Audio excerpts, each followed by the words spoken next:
Hello and welcome to the Gnomecast. My name's Tarmack and this is Dead Hungry Diner. It's done by Black Market Games.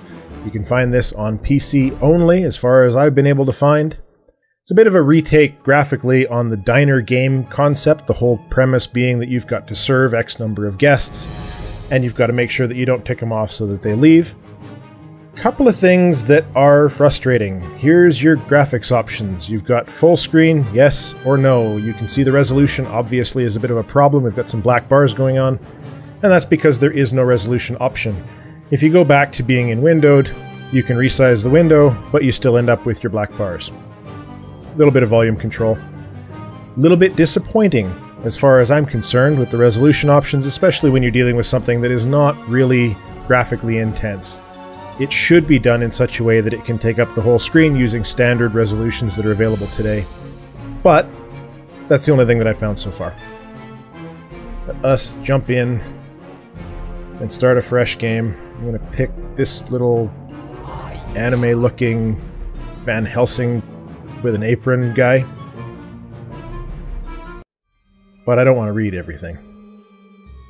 As far as I understand the basic premise, from when I read through this earlier, the zombies are going to attack the town, at least if you don't feed them. So you're going to feed them brain berries. You've opened up a little bit of a restaurant.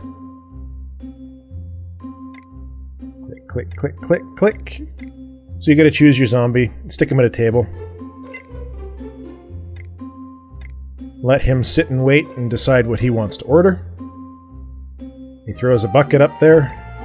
That means it's time to go grab his order, take it back to the brainberry tree, and she fills it up with brainberry food, which makes perfect sense for zombies. You grab it, and you take it back to him. Nice and simple, although he doesn't eat out of the bucket, you just pour it on the table, which is, again, makes perfect sense for zombies. You take his money, you clean up the table, and that's it. That's the game. You've seen the basis of Dead Hungry Diner. It does get a little bit more intricate than that, obviously. So, as you're moving through, now you've got a double-seater and a single-seater table. So you can grab your zombie, and you've ended up putting a single zombie at a double table, which later on can be problematic if you've got double groups of zombies coming forward. I do like the music. It's very apt, but it does sound a little bit stock. I can't remember where I was. I was looking for music for a game concept a little while ago. And the music that I found sounded very, very similar to this. It's kind of that weird, eclectic, circusy sort of music. So, we had a multiplier, little ×2 multiplier there. The way that part works is the more actions that you do that are identical in order, right? So we've got these two guys ready to pay. If I get him to pay and him to pay, before I clean the tables, I get multipliers. So it may not be the most efficient way of dealing with your guests, but it gets you the most points. Alright, so now we've got a problem. We've got our two guests, but we've got our single and single. Our double table was taken by one single zombie. But that's okay, it's an intro level, it's not like it's going to give us too much of a hard time over this.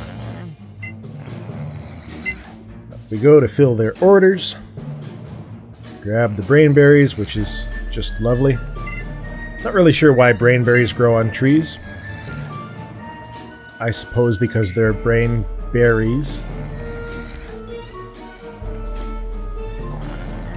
Now, one thing that I did like, it's not really something you can showcase with so few tables, but you can queue up actions.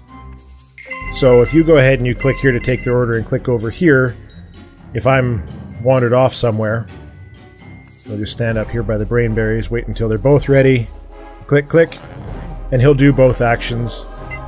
Really nice. It's a good feature to have. Simple stuff though.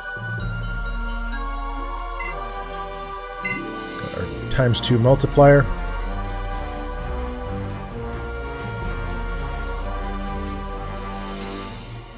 A little bit of payment and some table cleaning. And we're good to go. Oh, yeah. Now, as I said, that's the basics of the game. It does start to get a little bit intricate later on when you start to get a nice big lineup of critters along the bottom. Let's see. I can't recall. Our single, our double, and our other double. Can't recall if this level actually has any of the angry zombies differentiated by their red coloring. So grab those, off away to the tree. Grab that one so we keep our multiplier going.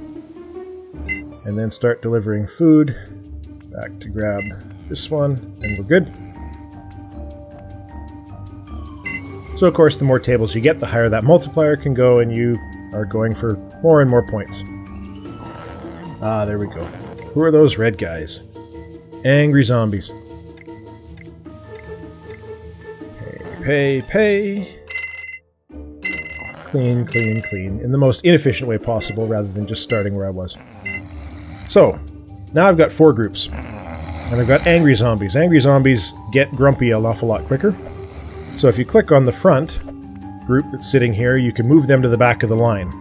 Just so you can make sure those angry zombies get in there.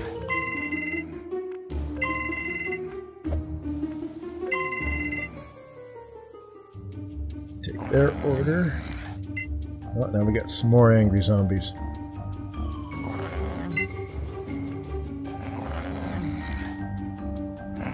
Now, of course, I screwed up my multiplier by grabbing the food before I took the order over here on the left.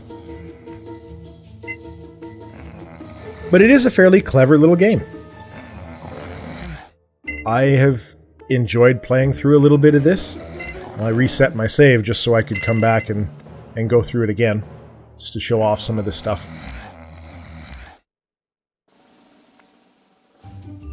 A couple of table cleanings. And this should be the end of the level once they're done. So now, I'm going to cut ahead. We'll go into the second stage, and I want to show you some of the more, I guess, involved pieces of the game. As you can see up top, we've got some unlocks and that sort of thing.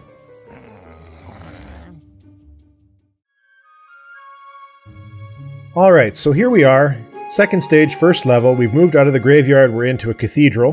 So you can see we've got our nice pillars and pews, and somehow we've got our brainberry bush growing in the cathedral as well.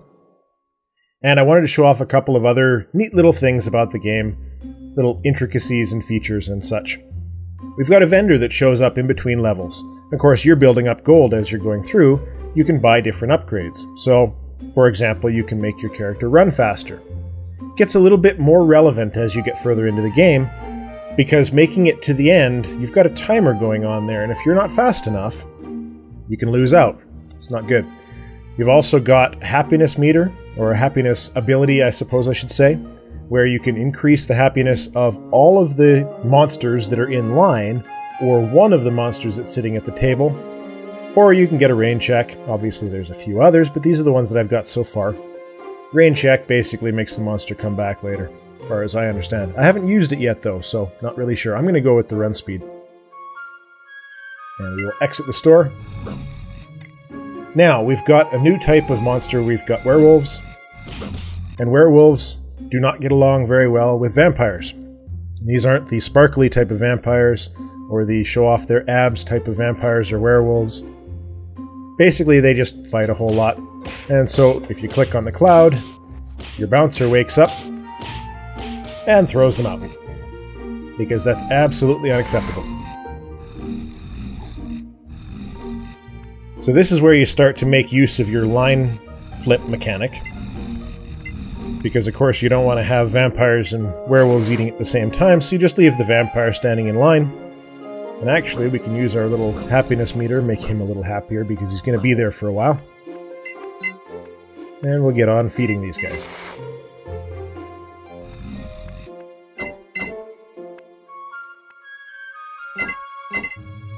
Now, as I said, it's a pretty simple concept. I mean, we're not dealing with a game that's got a ridiculous amount of depth, but it is one that you can just sit down and play and have a good time with for a while.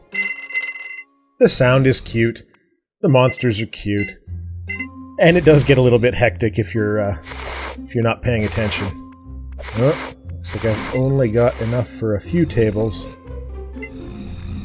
so I think we'll leave the werewolves this time.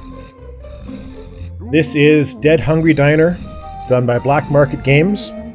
My name's Tarmack for the Gnomecast, and if I had to recommend it as a casual game, absolutely. Personally, I'd like to see it on the iTunes Store. Haven't seen it there yet. Get a move on, boys. Talk to you later. Cheers.